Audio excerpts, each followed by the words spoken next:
오늘 말씀의 제목은 하나님의 뜻과 우리의 판단이라는 제목입니다.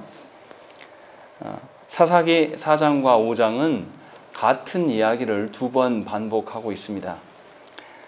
드보라 사사와 이 바락에 대한 이야기를 4장에서는 이야기 형태로 스토리 중심으로 기록하고 있고, 5장에서는 승리한 이후에 찬양하는 내용으로 시처럼 기록을 하고 있습니다.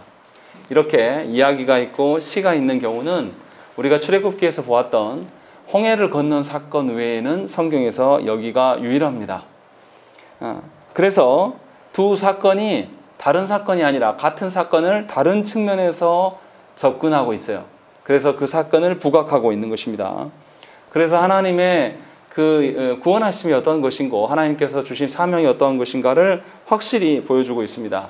오늘 4장에서 등장하는 이스라엘의 구원의 군사적인 구원의 그 역할을 맡은 사람은 바락입니다.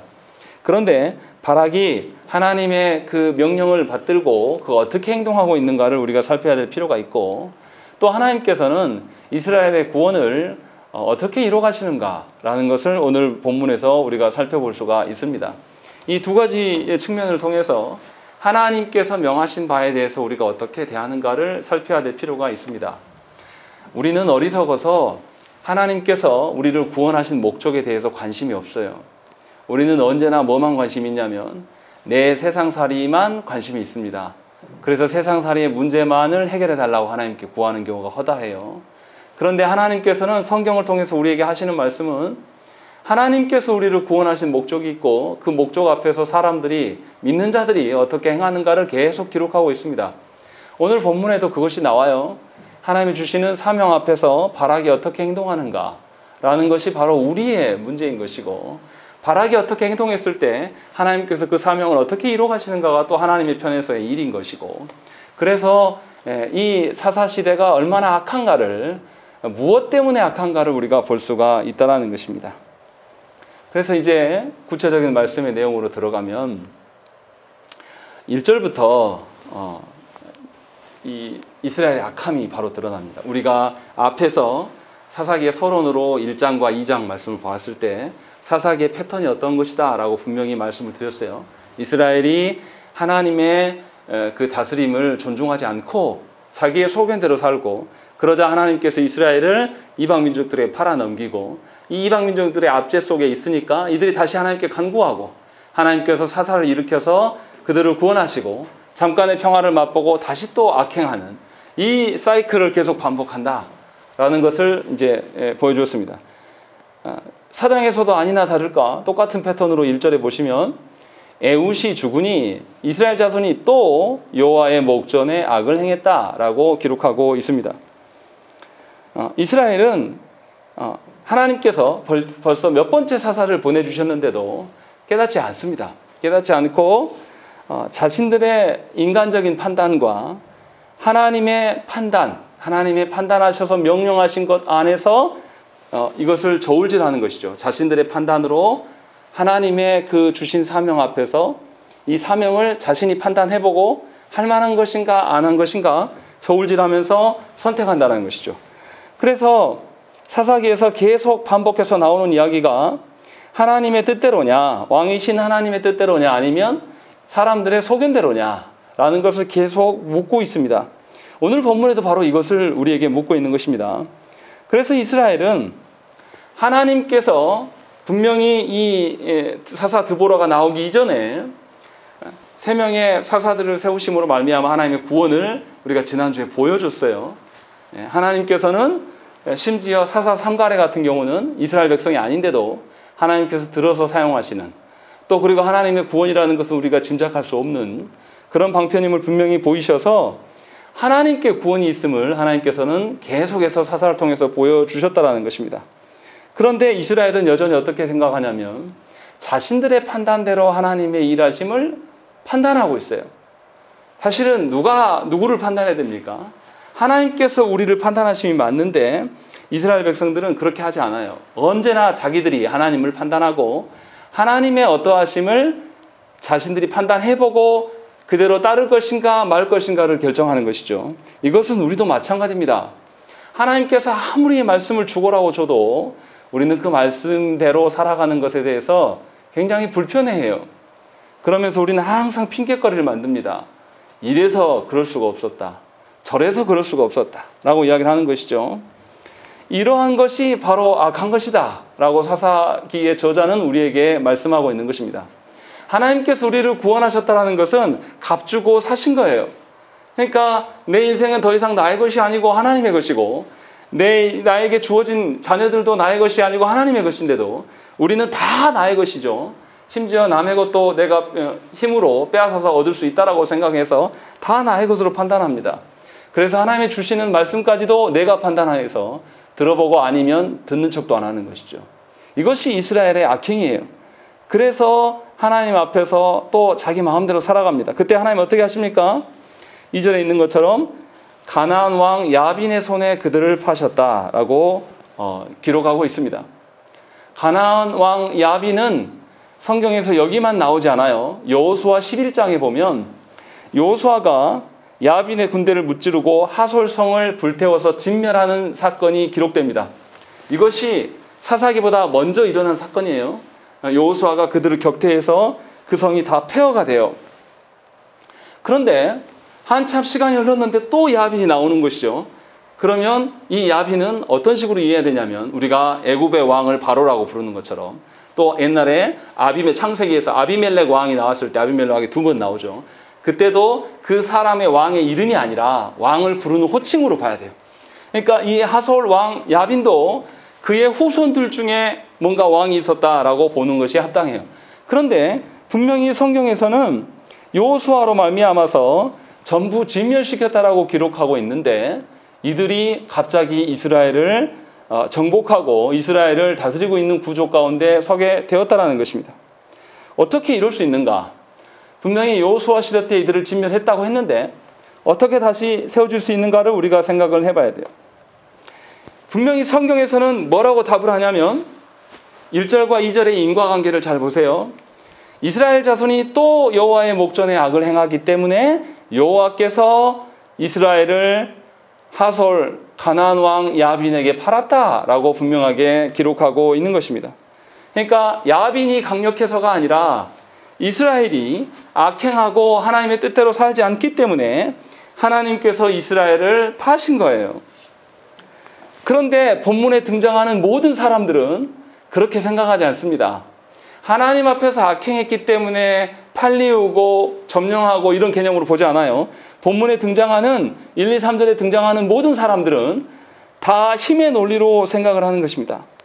그래서 야빈의 군대 장관 시스라도 어떻게 생각합니까? 3절 말씀 보세요.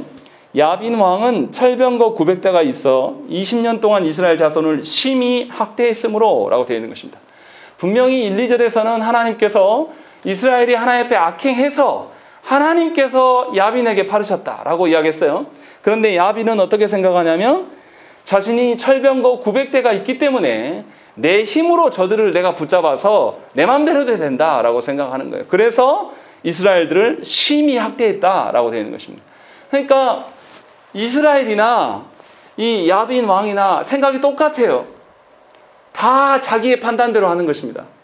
이스라엘은 하나님의 언약 백성으로서 하나님께서 지키시고 돌보심을 이미 조상 때부터 계속 들었던 자들이고 하나님께서 사사를 세우심으로 말미암아 평안을 누리는 것을 경험했던 자들이에요.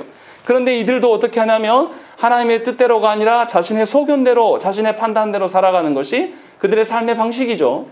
그래서 자신의 힘으로 자신의 결정으로 인생을 계획하고 그릴 수 있다라고 믿는 거예요. 그런데 하나님이 이것이 악하다라고 말을 했어요.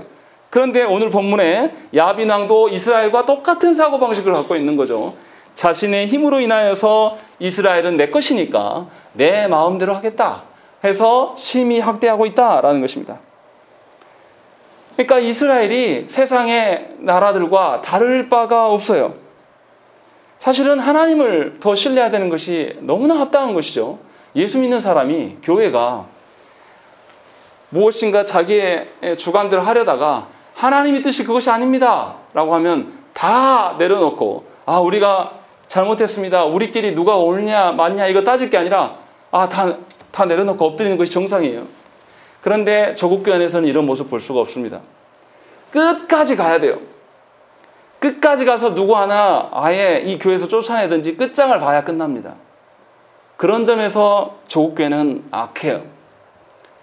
교회를 세워가는 것도 세상의 방식으로 거대해지고 사람들의 관계 속에서 세워준다고 믿어요. 그래서 하나님의 관계보다 사람의 관계를 훨씬 더 중요하게 여깁니다. 그래서 전부 사람한테 잘하라고 말하는 것이죠. 하나님께 그 반만이라도 잘했으면 교회는 타락하지 않았을 것입니다. 그러나 이미 조국교회는 하나님의 관계는 없어요. 사람들의 관계가 훨씬 중요하고 그것으로 교회를 세워갈 수 있다라고 믿는 거예요. 그래서 큰 교단에 소속되기를 원하고 그것에 있는 것이 자신이 목회를 잘하는 것이다라고 착각하는 것입니다. 그래서 목회자들이 전부 다 교회를 소개할 때 우리는 사랑의 교회나 어느 큰 교회와 같은 교단의 교회입니다. 이렇게 나열하고 있는 것이에요. 사실은 우리가 말해야 될 것은 무엇이냐면 우리는 하나님께서 세우신 교회고 하나님의 노예된 자들입니다 라고 고백해야 되는 것이 너무나 정상인데도 홈페이지를 찾아가 보면 대다수의 교회들, 특히 우리 합동 측에서는 큰 교회 이름 들먹이면서 우리가 같은 교단입니다. 그러니 안심하고 오십시오. 이런 식으로. 그러니까 하나님의 어떠함 속에서 안심을 말하고 안정을 말하는 것이 아니라 사람들의 안정을 말하는 것입니다. 그런데 그렇게 살아가는 사람들의 그 현실이 어떠한 것이냐? 5장 6절 말씀 보시면 우리 한번 읽어볼까요? 5장 6절 말씀 읽겠습니다. 시작. 만나세 아들 손발의 아들 너는 야엘의 다리는 회로가 비었고 길의 행인들은 오솔길로 다녔더라. 예, 이스라엘이 하나님의 말씀대로 안 살고 자기들의 판단대로 소견대로 살아가니까 그 야빈 왕이 다스리는 때에 이들이 큰 길을 못 가요. 큰 길을 가면 해코지를 당하니까. 그러니까 전부 숨어 다니면서 아주 작은 길로 다른 사람들의 눈에 띄지 않는 길로 다니는 지경에 이르는 것입니다. 그만큼 자유가 없고 그들이 아주 추루한 상태로 전락하고 말았다라는 것이 성경의 기록입니다.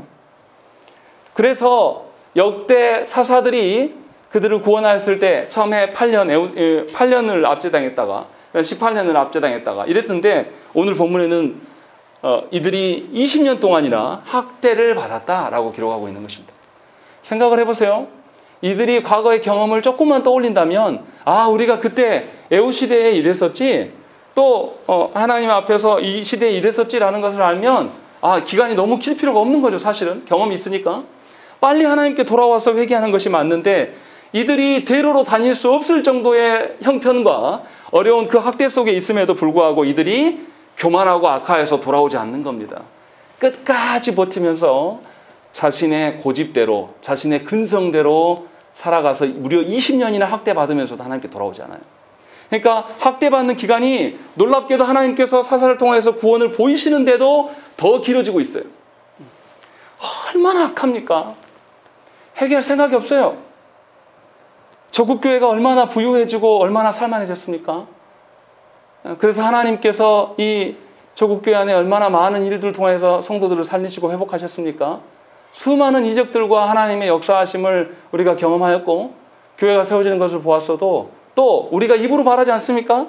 해외에 우리가 가장 선교사를 많이 보내는 교회 중에 두 번째다 라고 하면서 우리 입으로 우리가 자랑을 떨어요. 그런데 놀랍게 회개는 하지 않습니다. 돌이키지 않아요. 하나님이 주신 사명을 자기 마음대로 생각을 해요. 하나님이 주신 사명을 이루는 것을 하나님께서 이루시길 거라고 믿지 않아요. 그래서 자기가 구상하고 자기의 인간관계를 동원해서 그렇게 이뤄갈 것이다 라고 믿는 거죠. 그래서 결코 돌이키지 않습니다. 지금 이 이스라엘의 형편이 아주 심각해요. 꼭 조국교회의 모습과 똑같습니다. 그런데도 하나님은 어떻게 하냐면 이들이 20년이나 버티면서 있다가 하나님께 부르짖었는데 하나님이 들으신다는 거죠. 이것이 하나님의 오래 참으심과 인내예요.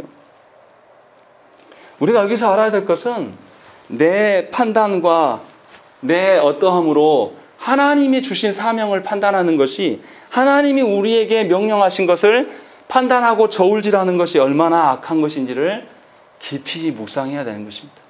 우리는 하루에도 몇 번씩이나 하나님께서 행하신 바를 우리가 저울질합니다.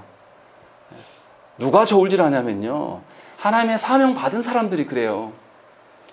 하나님, 제가 개척했는데 왜 사람이 안 모입니까? 하나님 하라고 하셔서 했는데 왜 돕는 자가 없습니까? 왜 삶은 이렇게 팍팍하죠? 내가 판단하고 내가 결정하면서 하나님의 뜻이 이루어지는 것은 하나님의 방편으로 이루어질 텐데 그것을 판단하면서 계속 거기서 우울해하는 것입니다. 저만 그렇습니까? 여러분들은 어떻습니까? 여러분들은 하나님께 주신 가정 안에서 정말로 나의 회개하지 못함과 나의 하나님의 말씀대로 살지 못함, 이것으로 인하여서 상황이 더 어려워지고 하나님께서 우리를 팔고 계신다라는 것을 인정은 하십니까? 사실은 조국교회 형편이 그런 상황에 있는 것입니다. 그런데도 어리석은 인간은 늘 하나님의 명령을 순종하기보다는 먼저 판단합니다. 그래서 저울질해요. 이게 할 만한 것인가 할 만하지 못한 것인가. 그래서 할 만하지 못한 거면 침묵하면서 이거를 그냥 다 내 마음속에서 지워버리는 것입니다. 마음에 두지 않아요. 그래서 하나님 앞에서 반복적으로 범죄합니다. 그런데 우리 하나님은 순종하지 않는 그 일 있잖아요. 그냥 건너가지 않으세요.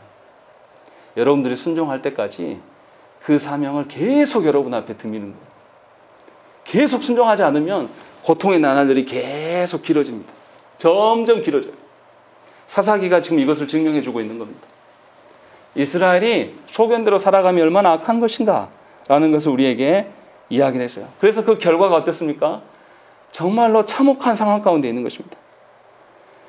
언제서 하나님께 돌아옵니까? 자신의 고집과 힘대로 해볼 만큼 해보다가 도저히 이제 어쩔 수 없을 지경에 이르러서야 하나님께 간구한다라는 거예요. 그러니까 얼마나 교만합니까? 하나님이 우리를 부르신 목적에 대해서는 아무런 생각을 갖지 않아요. 누가요? 사명을 받은 우리들이 그런다는 거예요.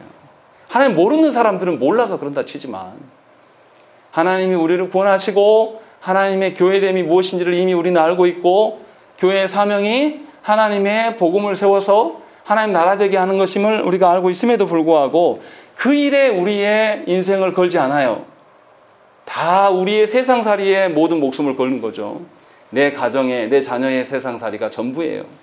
하나님이 주신 사명이 뭔지도 잘 모르겠고 안다고 해도 별로 따라가고 싶지 않는, 그것이 사실은 우리의 형편이라는 것입니다. 그래서 하나님께서는 계속 그 사명을 우리에게 물으십니다. 순종할 때까지 계속 물으신다는 거죠. 하나님께서 이스라엘 백성들에게 사사를 반복적으로 세워주심으로 말미암아 이것을 보이셨는데 이스라엘은 쉽게 돌아가지 않았습니다. 역대 압제 중에서 가장 긴 20년을 채우고서야 더 연장하고 나서야 하나님께 부르짖고 있다라는 것이죠. 그래서 굉장히 심각한 상태예요. 그리고 이제 4절부터 11절 말씀에 보면 우리가 잘 아는 여선지자 드보라가 나타납니다. 하나님께서는 이러한 극심한 상황 속에서 탁월한 리더십이 있고 그럴 만한 사람을 세우지 않으세요. 당시의 여성은 별로 인정받지 못해요. 리더십에 서는 것에 대해서 별로 인정하지 못합니다. 그런데도 하나님은 여자 선지자를 통해서 하나님의 뜻을 알리십니다. 드보라는 이스라엘의 군사적인 그런 사사가 아닙니다. 드보라는 놀랍게도 이스라엘의 재판관으로 서 있습니다. 드보라의 재판이 이스라엘 땅에서 얼마나 잘 알려져 있냐면 5절 말씀 보세요. 거기에 뭐가 나오냐면 에브라임 산지와 라마와 베델 사이에 드보라의 종려나무가 있었다라고 되어 있는 것입니다. 얼마나 드보라 사사가 하나님의 말씀으로 이스라엘을 재판을 잘했던지 모든 이스라엘 사람들이 드보라의 종려나무가 다 알려져 있는 것입니다. 그러니까 드보라가 익히 알려진 인물이시고 이 드보라가 뭐 하는 거냐면 이스라엘을 재판하고 있는 것이에요. 사실은 이스라엘 다스리는 것이죠. 생각을 해보세요. 고대 근동사회에서 완전히 남성 중심적이고 가부장적인 사회에서 너무나 특이한 사건이에요. 이거는 찾아보기 힘든 사건입니다. 지금까지 언급된 사사들 중에서 여성이 사사 되는 것도 너무나 특징적인 것이고 이례적인 것이고 또 그 여성이 재판하면서 이스라엘을 다스리고 있는 경우도 사실은 없어요. 그런데 지금 이 여성이 이스라엘을 다스리고 있어요. 그리고 상대방은 철병거 900대를 갖고 있는 강력한 그 장군이 맞서고 있는 것입니다. 이게 상상이 되십니까? 완력과 힘이 강력한 군사를 지닌 장군과 이 나약한 여성이 이스라엘의 그 다스림을 듣고 둘이 싸우고 있는 중이에요. 우리의 판단으로 봤을 때는 장군한테 붙는 게 너무 당연한 것이죠. 그런데 하나님은 이 여성인 드보라를 잃어서 이스라엘을 다스리게 하고 있는 것입니다. 그 수많은 이스라엘의 남성들은 다 어디 갔을까요? 기고만장하고 자기중심적이고 가부장적으로 살았던 그런 남성들은 오늘 본문에서 다 유약한 모습으로만 드러나요. 그리고 역대 사사들 중에, 사사기에 등장하는 사사들 중에서 가장 흠이 없고 성경에서 가장 긍정적으로 말하고 있는 사사는 이 여성 드보라밖에 없어요. 그것이 너무나 특징적인 것입니다. 드보라 뒤를 이어가는 기드온이나 입다나 삼손은 사사다운 사사가 아닙니다. 이스라엘의 문제를 일으키는 골칫덩어리들이에요. 그런 점에서 완전히 이스라엘 가운데 새로운 사사의 특징들을 하나님 보이시고 있다는 것입니다. 그래서 드보라는 처음부터 끝까지 긍정적이며 완벽한 사사로 기록하고 있다는 점이 아주 이례적이에요. 여성이 사사가 된 것도 너무 놀랍고 이 여성이 장군을 상대로 인하여서 이 이스라엘을 다스리고 재판하고 있는 것도 너무나 특징적인 것이고, 그리고 이 희귀한 여성이 이 이스라엘 가운데 가장 훌륭한 사사로 드러나고 있다라는 점에서도 우리의 상식과 우리의 소견과는 너무 다른 것입니다. 이것을 지금 말하고 있는 것입니다. 그래서 드보라는 하나님의 말씀을 대신하고 있습니다. 대언하고 있는 거죠. 직접 군사를 다스리는 것이 아니라 하나님의 선하신 뜻이 무엇인지를 이스라엘에게 알리고 그들에게 말씀에 순종할 것들을 이제 권면하고 있는 것입니다. 그래서 드보라가 어떻게 합니까? 하나님의 뜻을 깨닫고 나서 6절에 보시면 드보라가 사람을 보내어 아비노함의 아들 바락을 납달리 게데스에서 불러다가 그에게 이르되 이스라엘의 하나님 여호와께서 이같이 명령하지 않으셨느냐? 너는 납달리 자손과 스불론 자손 10,000명을 거느리고 다볼산으로 가라 라고 이야기하는 것입니다. 여기서 우리가 생각해봐야 될 점이 있어요. 이제 우리가 지리적인 것들은 잘 모르기 때문에 야빈이 다스리는 하솔은 드보라가 사역했던 동네하고는 거리가 있어요. 그런데 이 하솔성은 이 바락이 사는 동네하고 아주 가깝습니다. 바로 옆이에요. 그런데 성경에서는 너무나 이상합니다. 바로 옆에 살고 있었던 바락은 이스라엘의 구원에 대해서 아무 관심이 없어요. 자기 대적이 눈앞에 있는데. 그런데 오히려 하나님께서는 저 멀리 있는 여성 이 드보라를 통해서 하나님의 구원이 오고 있다라는 것을 알려주고 있는 것입니다. 이 말이 무엇입니까? 우리의 구원이 아주 가까운 우리 판단과 우리의 소견대로 되어지는 것이 아니라는 것이에요. 하나님의 구원은 우리로부터 멀리 계신 그 하나님으로부터 오고 있다는 것을 우리에게 지금 알려주고 있는 것입니다. 그런데 사람들은 다 자기 손 안에서 어떻게 이루어질 것처럼 생각해요. 하나님 주신 사명도 보여지는 사람들에 의해서 이루어질 것이라고 믿는 거죠. 그래서 사람들이 보이지 않으면 우리가 당황해하고 어쩔 줄 모르고 또 힘 있는 자들하고 우리가 줄대기를 원해요. 그러면서 하나님의 사명을 내가 이룰 것이다 라고 착각한다는 것입니다. 그런데 분명히 오늘 본문에서는 그렇지 않고 있는 것입니다. 그러니까 이스라엘의 영적 상태가 어느 정도입니까? 하나님의 구원에 대해서 눈을 뜬 남성이 없어요. 남성들이 이스라엘의 지도자고 가장일 텐데 하나님의 구원에 대해서 놀랍도록 그것에 하나님의 뜻을 받아들이고 하나님의 그 구원에 대해서 간구하고 따르는 자가 없다라는 것입니다. 너무나 심각한 상황이에요. 이뿐만이 아니에요. 8절 보십시다. 우리 8절만 읽겠습니다. 시작. 사람이 그에게 이르되 만일 당신이 나와 함께 가면 내가 가려니와 만일 당신이 나와 함께 가지 아니하면 나도 가지 아니하겠노라 하니. 예, 바락이 하나님의 뜻이 이 대적을 네 손에 붙여주겠다. 너는 그냥 참전만 하면 된다. 가기만 하면 돼. 라고 했을 때 이 바락이 뭐라 그러냐면 못 가겠다고 이야기를 해요. 그리고 드보라와 함께 가면 가겠다라고 이야기를 하고 있습니다. 하나님은 이기라고 한 적이 없어요. 네가 가서 쳐부져라 하신 적이 없어요. 그냥 납달리와 스불론 자손 10,000명을 이끌고 다볼산에 가라 라고만 말씀하셨어요. 싸워서 이겨라 라고 말씀하신 적이 없습니다. 그런데 이 바락은 이미 판단을 한 거예요. 그래서 하나님께서 어떻게 하실 것에 대한 기대가 전혀 없습니다. 그냥 당시에 유명했던 이 드보라를 의존하고 있는 것입니다. 눈에 보이는 사람의 관계성에 의존하고 있는 거예요. 아마 바락은 이렇게 생각했을지도 모르겠어요. 성경에 말은 안 하지만 우리가 추정해보면 드보라가 두보라의 종려나무가 있을 정도로 이스라엘 가운데 굉장히 유명한 사람이에요.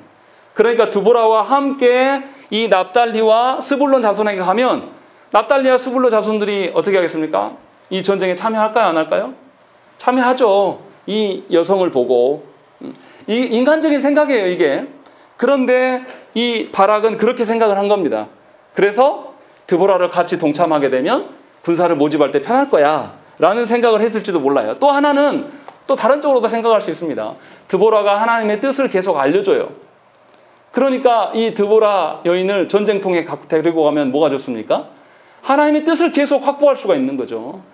그래서 이 여인을 데려갔을지도 몰라요. 아마 본인은 내가 제 하나님 앞에서 잘하려고 했습니다라고 말할지 모르겠으나 이 바락이 행동하는 것은 뭐냐면 하나님이 이미 네 손에 붙이시겠다라고 말씀하심에 대해서 전혀 믿지 않고 있는 겁니다. 그냥 인간의 유명세, 인간 중에서 유명 있고 힘 있는 자를 따르고 싶은 거예요, 이 남자는. 그래서 그냥 이것을 행하고 있는 것입니다. 이것이 얼마나 악한 것인가 우리가 깨달아야 돼요. 하나님의 주신 사명 앞에서 우리는 어떻게 행동하냐면 그 사명을 내가 할 수 있을까 없을까를 먼저 판단해요. 하나님이 사명을 주실 때는 하나님께서 이루시기 위하여서 주신 것이에요. 우리가 할 수 있을까 없을까를 따져서 주신 것이 아니란 말이죠. 그런데 우리는 내가 먼저 할 수 있을까 없을까를 판단해요. 그리고 내가 할 수 없을 것 같으면 우리 뭐합니까? 힘 있는 자에게 손을 대서 그것으로 일을 처리하려고 합니다. 하나님이 이루시겠다라고 하셨는데 우리는 어떤 식이냐면 사람의 손을 통해서 이루려고 하는 거예요. 그래서 사람 의지합니다. 그러니까 외로우면 견디지 못해요. 사람이 필요하고 하나님이 계시는데도 하나님께 외로움 토로하지 않습니다. 이것이 우리의 삶의 방식인 거죠. 이 바락이 하나님 앞에 내가 잘하려고 그랬습니다라고 핑계할 수 있습니까? 사실은 하나님의 말씀해 주심에 대해서 하나님의 사명 주심에 대해서 이 사람 믿지 않습니다. 그냥 인간관계가 훨씬 중요한 것이죠. 여기서 우리가 조심해야 돼요. 하나님께서 당신의 백성들에게 사명을 명하실 때 우리는 큰 착각을 합니다. 하나님께서 우리에게 사명 주실 때는 사명 주셨기 때문에 어떠한 어려움도 난관도 없이 순조롭게 잘 진행될 것이라고 우리는 다 기대합니다. 그래서 하나님 주신 사명대로 한번 해보려고 한번 했다가 탁 덜커덕 넘어져요. 그러면 큰 상처와 막 분노가 이러면서 하나님 내가 주신 사명대로 하려고 그러는데 어떻게 이렇게 안 도와줄 수 있습니까? 하면서 분노하면서 하나님한테 대들어요. 겨우 한번 해보고 저한테 비교하면 겨우 5년 버텨보고 되네 안 되네 하면서 이것이 우리의 형편이에요. 왜 이렇게 생각합니까? 하나님의 사명이니까 무조건 잘 될 거라고 생각하는 것이에요. 그러나 하나님께서 우리에게 어떤 과업을 맡기실 때는 우리에게 뛰어넘을 수 없는 상황을 만드셔서 이 뛰어넘을 수 없는 상황을 하나님께서 해결하심을 보여주시기 위하여서 우리에게 과업을 맡기시는 거예요. 그래야지 우리가 믿거든요. 우리는 엄청 교만해서 나의 능력치와 하나님이 주시는 이루심에 대한 것들을 비교해봐가지고 내가 생각해봐서 안 될 것 같으면 이것도 안 될 거라고 딱 접어요. 그런 교만함이 누구에게 있냐면 믿음이 좀 있다고 하는 하나님의 사명에 대해서 그나마 관심 있는 사람들의 태도라는 것이죠. 지금 이 본문에서 그 이야기를 하고 있는 겁니다. 그래서 우리는 하나님의 뜻대로 하지 않고 내 인간적인 방법대로 술수대로 찾아가요. 그래서 너무나 안타깝게도 조국교회 안에 목사를 청빙할 때에 어떤 사람을 모집하시는지 아십니까? 사람의 술수로 재능으로 문제 해결에 능한 사람을 구하려고 하는 거예요. 하나님께서 오심에 대해서 어떤 거든지 내가 이 하나님의 뜻이라면 내가 언제든지 자리를 내려놓으라고 하면 내려놓고 나갈 수 있는 그런 목회자를 찾는 게 아니라 인간적으로 사람을 잘 다스리고 사람을 현혹할 수 있는 그런 능력을 가진 목회자를 찾기를 원합니다. 그러니 사람들의 어떤 술수만 교회 안에 넘쳐나는 거예요. 하나님이 분노하시고 하나님이 진노하신다고 해도 어느 누구 두려워하지 않아요. 자신들의 장꾀가 있거든요. 그것으로 해결할 수 있다고 믿는 거거든요. 그러니 회개하겠습니까? 분명하게 하나님은 이스라엘 백성에게 가나안 정복 전쟁을 할 때도 가나안 사람들이 어떤 사람이었습니까? 군사적으로 이스라엘보다 훨씬 앞선 사람들이에요. 또 문화적으로는 어떻습니까? 이미 이스라엘은 광야에서 떠돌이 40년 하고 온 거짓대들이란 말이에요. 인간적으로 봤을 때. 그런데 이 이스라엘, 가나안 땅에 살고 있는 이 이방 민족들은 이미 문화적으로 번성한 사람들이란 말이에요. 또 이 가나안 사람들이 저 큰 두로와 시돈을 공격해서 해외를 다 자기 식민지로 개척하는 것들도 이스라엘이 다 봤거든요. 이길 수 없다고 생각을 한 거예요. 그들에게 압도당한 것이죠. 이렇게 강력한 사람들을 하나님께서 뭐라고 하셨냐면 너희가 정복하고 다스리라고, 진멸하라고 하나님께서 말씀하시고 그 일을 시행케 하셨다는 것입니다. 이스라엘이 악해서 그 영토를 점령하지 못한 것이 아니라 하나님을 신뢰하지 못했기 때문에 그들이 그것을 실패한 것이에요. 사명의 과정을 통해서 하나님께서 우리에게 보이고자 하는 것은 하나님의 초월하심을 우리에게 보이기를 원하시는 거예요. 우리가 엄청 교만하거든요. 하나님의 초월하심을 우리를 창조하시고 우리를 구원하심 속에서 이미 보이셨는데도 우리는 늘 하나님께 입증해 놓으세요. 입증해 보세요. 계속 하나님께 요청해요. 이거 안 보면 못 믿겠습니다. 그래서 하나님께서는 우리에게 사명을 주시고 우리가 감당할 수 없는 엄청난 사명을 주심으로 말미암아서 그것을 하나님께서 해결하시면서 내가 이런 하나님이다 라는 것을 우리에게 보이시기를 원하신다는 것이죠. 그러나 우리는 하나님을 원래부터 신뢰하지 않았어요. 그래서 어떻게 합니까? 사명을 판단해보고 한 발짝도 발을 떼지 않습니다. 놀랍게도 대부분의 성도들이 다 그래요. 똑같이 약속한 것처럼 하나님이 승리를 약속하셨음에도 불구하고 죽으면 죽으리라 라는 마음이 우리에게는 없습니다.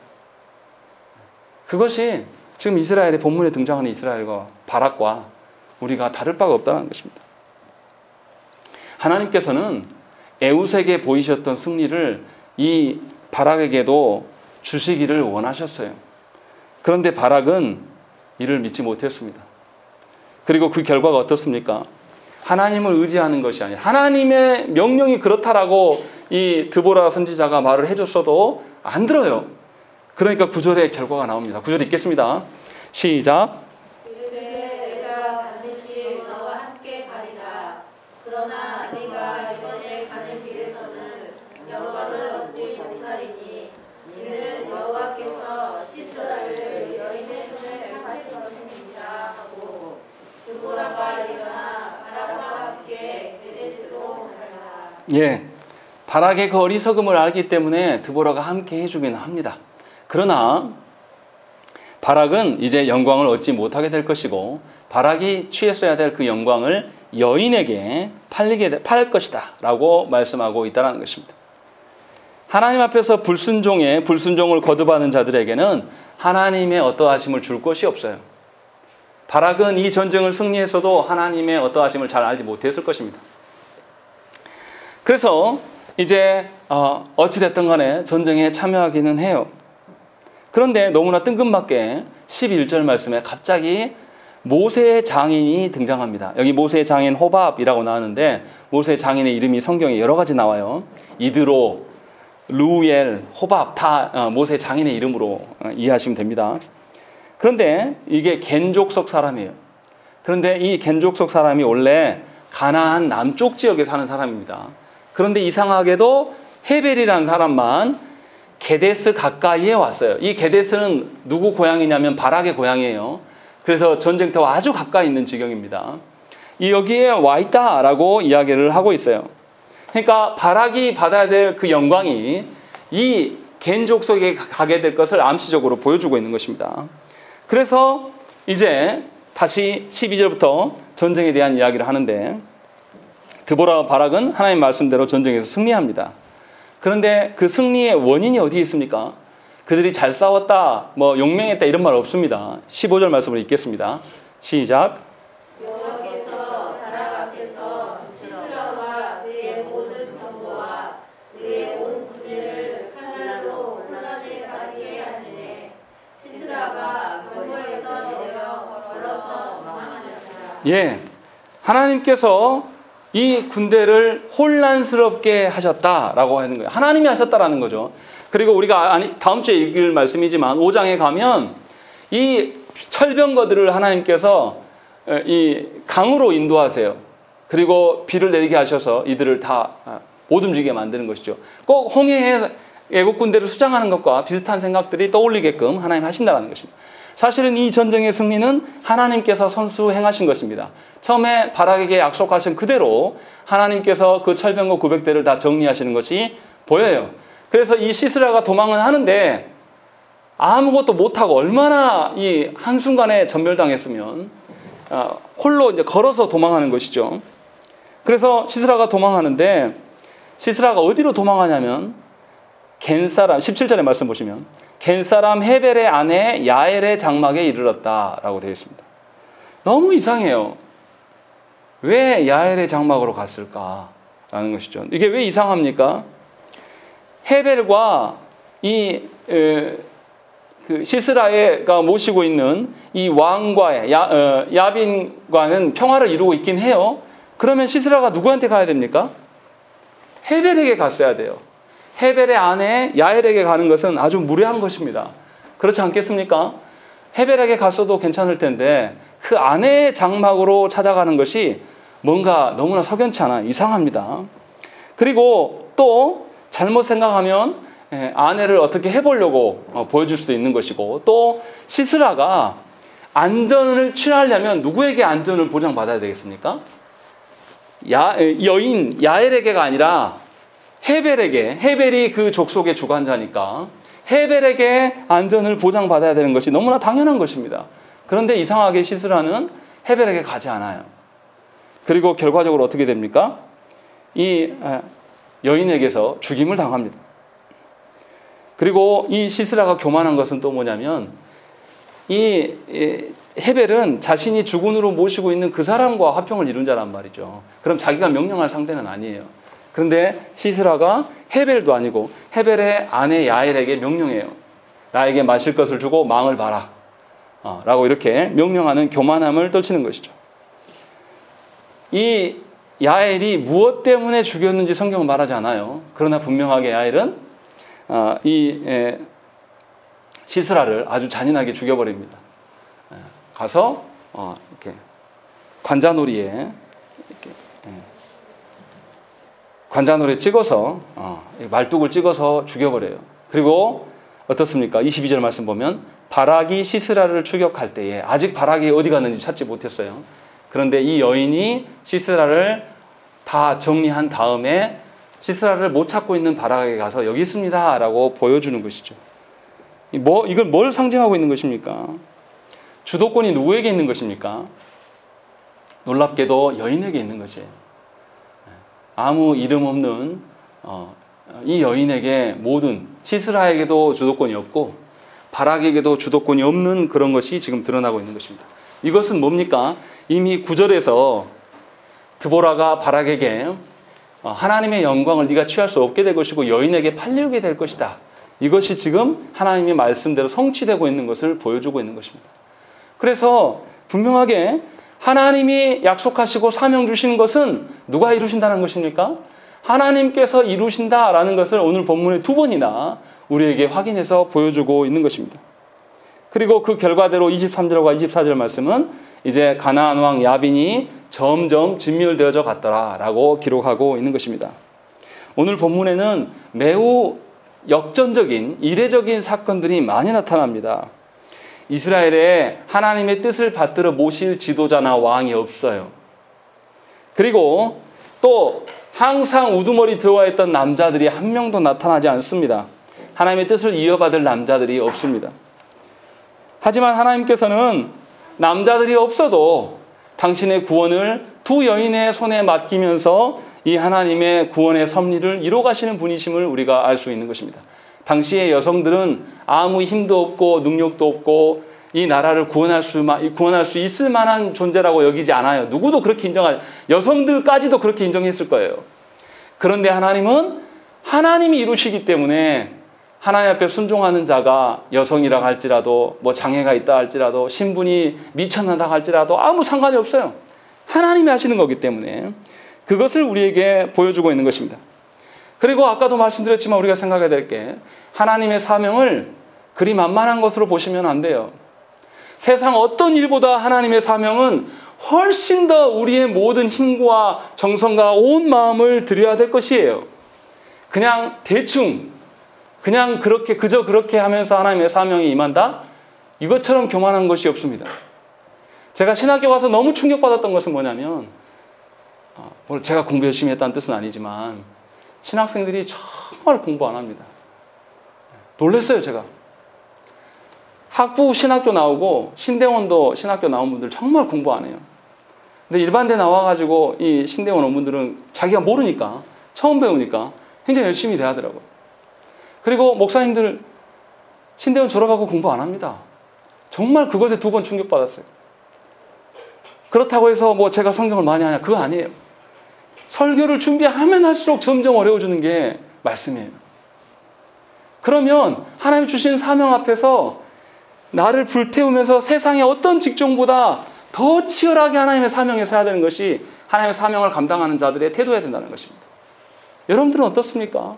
하나님의 사명을 얼마나 우리가 가볍게 여깁니까? 얼마나 노력 안 합니까? 직장에는 하루도 안 빠지면서 그렇게 나아가면서도 하나님의 사명 앞에서 그렇게 날마다 고심하며 생각하면서 내가 막 온몸이 쑤시고 아파도 그것을 해나갑니까? 없어요. 하나님의 사명을 얼마나 쉽고 만만한 것으로 보든지 우리는 몇 번 해보고 안 합니다. 개척교회요? 하나님 앞에서 몇 년 해보고 버티다가 아이고 못하겠네. 다 그래요. 저도 마찬가지입니다. 몇 년 지내니까 막 힘들어요. 아무 변화도 없는 것이 너무 힘든 거죠. 우리가 그렇다라는 것이죠. 우리가 여태까지 하나님이 주신 사명에 대해서 얼마나 만만하게 여겼습니까? 세상 다른 어떠한 것보다 하나님의 구원에 참여하고 하나님의 구원에 우리가 순종하는 것이 가장 어려운 것이고 가장 귀한 것임을 우리가 인정할 수 있어야 돼요. 그런데 그리스도인들이 교회됨을 또 영혼을 세워가는 일에 있어서 정말 우습게 합니다. 그냥 예배 중에 설교 대충 듣고 목양도 안 받아요. 다 대형교회 가기를 원하면서. 대형교회 가면 목사 신방 1년에 한 번 받습니까? 자기 소견대로 그냥 살아가는 거잖아요. 그런데 다들 뭐라 그러냐면 나 광주에 어느 대형교회 나 거기 성도요 하면서 자기가 굉장히 탁월한 양 떠벌리고 다녀요. 얼마나 하나님의 구원과 사명을 무시하면 그렇게 삽니까? 세상 어떤 일보다 하나님이 주신 사명이 훨씬 더 놀랍고 기쁜 것이고 우리가 감당할 수 없는 것임을 알고 더 철저하게 우리에게 하나님 앞에 엎드려야 되는 것이 사명이란 말이에요. 그런데 그것을 우리가 그렇게 인정하지 않아요. 다른 교회에 막 말할 것도 우리 교회부터 보면 하나님 주신 사명에 대해서 우리가 눈을 뜨지 않습니다.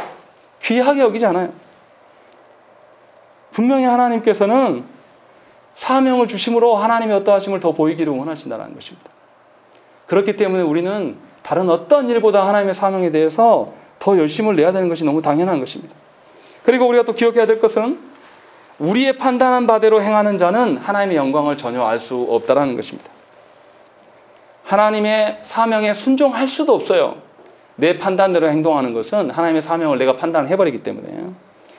하나님께서 사명을 주신 그리고 그 사명을 주신 것에 순종하는 자에게만 하나님은 복을 주신다는 것을 저와 여러분들이 아셔야 되는 것입니다. 이 순종을 잘 이해하셔야 돼요. 내가 계획을 세우고 내 힘이나 내 주변의 힘들을 끌어와서 이루겠다. 그것이 순종이 아닙니다. 하나님께서 이루실 것을 보면서 하나님께 의존하고 하나님께 온전히 나를 돌려드리는 것, 이것이 순종이란 말이에요. 자꾸만 우리가 뭔가를 계획에 세워놓고 사람의 힘으로 하려고 하니 결국은 하나님의 영광이 안 나타나는 것이죠. 눈에 보이지 않고 손에 잡히지 않아도 하나님이 하시겠다고 약속하셨으면 기다려야죠. 하나님 우리를 향해서 얼마나 오래 기다리셨는데요. 하나님이 얼마나 지금도 참고 계시는데 우리는 그 하나님의 기다리심 앞에서 그만큼 기다리냐 이 말이죠. 하나님의 사명 앞에서. 우리 그렇지 않아요. 당시 기준으로 여성은 정말 하찮은 존재예요. 그런데 하나님께서는 이 이스라엘의 존재와 유지되는 모든 것을 두 여성을 통해서 이루어가시는 하나님이에요. 얼마나 그 시대 남성들이 부끄러웠겠습니까? 바라기 하나님 나라에 가서 하나님 앞에 섰을 때 뭐라고 항변했을까요? 할 말이 없었겠죠. 자신의 더러움을 알고 하나님께 엎드렸을 거예요. 분명히 가나안 땅도 하나님 누구에게 주시고 거기서 누리게 살게 하시냐면 하나님을 절대적으로 의존하는 자, 하나님의 방편을 믿고 살아가는 자에게 하나님이 베푸신다는 것입니다. 착각하시면 안 돼요. 예수 믿고 세례 받고 직분 받으면 다 끝난 것입니까? 거기서 시작이에요. 제가 목사 돼 보니까요. 목사 되면 성경 많이 할 줄 알았어요. 아직도 모르겠어요. 아직도 시작하는 느낌입니다. 성경을 보면 볼수록 와, 이런 게 또 있었네. 왜 못 봤지? 계속 그런 것만 나옵니다. 하나님이 당신의 어떠하심을 보여주시는 것은 우리가 짐작할 수 있는 그런 정도의 것이 아닙니다. 그것을 보여주시기 위해서 우리를 부르셨단 말이에요. 그래서 하나님께서 우리를 부르시고 우리에게 뭐 삼으신다고 그랬습니까? 당신의 소유 삼으시고 우리를 통하여서 하나님 나라 기업을 잇는 자로 우리를 세우시겠다라고 했어요. 그럼 우리가 어떻게 살아야 됩니까? 하나님 부르신 대로 세상 속에서 하나님 나라 백성다움을 드러내야 돼요. 그것은 우리의 소견이 아니라 하나님의 어떠하심을 반영하는 자로 서 있어야 된다는 것입니다. 오늘 이 시간 하나님이 주신 사명 앞에 우리는 어떻게 행동합니까? 하나님이 주신 사명대로 고지곧대로 믿으면서 하나님 앞에서 하나님과 함께 동행하면서 하나님 뜻이 이루어지기까지 버티면서 하나님께 의존하면서 기다리십니까?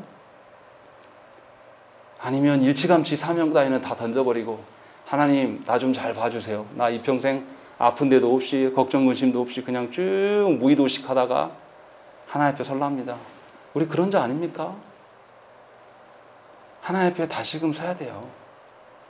우리 이런 식으로 살아서는 하나님의 영광과 하나님의 복, 하나님 나라의 기업을 우리가 잇는다고요? 하나님 나라 그렇게 만만합니까?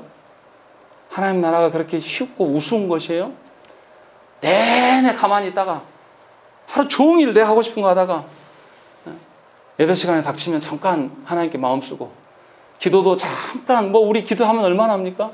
10분 20분 해놓고 아이고 죽겠네 하면서 그렇게 하나님 나라가 우스운 것입니까? 그렇게 쉬운 거예요? 오늘 본문에서 그게 아니라고 계속 말하는 거예요.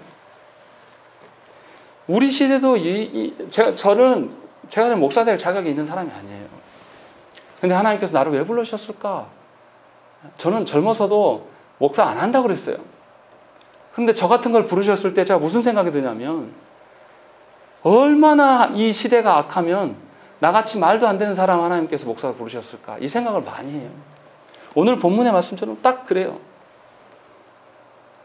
이 시대가 이렇게 악할 때 하나님께서 우리를 부르셨다는 이유에 대해서 우리는 뭘 해야 됩니까? 하나님께 순종하면서 하나님의 뜻대로 되어질 것을 의지하는 것, 의존하는 것이 우리가 해야 될 전부예요. 내가 계획을 세우고 내가 누군가를 평가하고 내 뜻을 막 세워가지고 이렇게 하면 하나님 뜻이 이런 것은 교만한 겁니다. 진정으로 하나님께서 우리를 부르시고 하나님의 그 크고 놀라운 영광을 우리에게 맛보기를 원하셔서 여러분들을 사명 앞에 세우시고 있는 것입니다. 자꾸 집안의 형편이나 내 형편 말하지 마세요. 바라기 형편이 좋아서 거기 갔겠어요? 형편이 안 되니까 드보라라도 동반이라도 하려고 그랬죠. 그렇게 하지 마시고 하나님의 사명 앞에 서세요. 그렇다고 해서 전부 목회하고 전부 선교사람 이런 뜻이 아닙니다. 내가 있는 곳에서 늘 하나님의 어떠하심을 세우기 위해서 마음 중심에 두고 살아가. 내가 이루는 것은 아니지만 하나님 제가 이 순간에 어떻게 하면 될까요?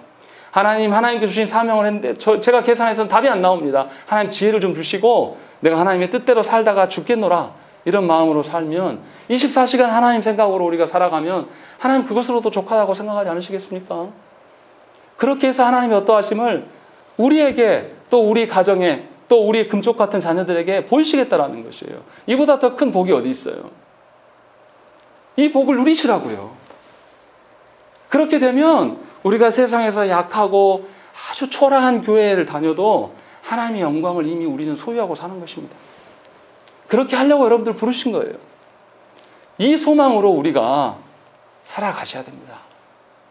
그러할 때에 망해가는 조국교회 안에서 우리가 빛을 소망을 이야기할 수 있는 자가 되는 것입니다. 그래서 다시금 오늘 우리가 하나님의 주신 사명 앞에서 우리가 어떤 태도를 취하는지를 점검하시기를 간절히 축원합니다.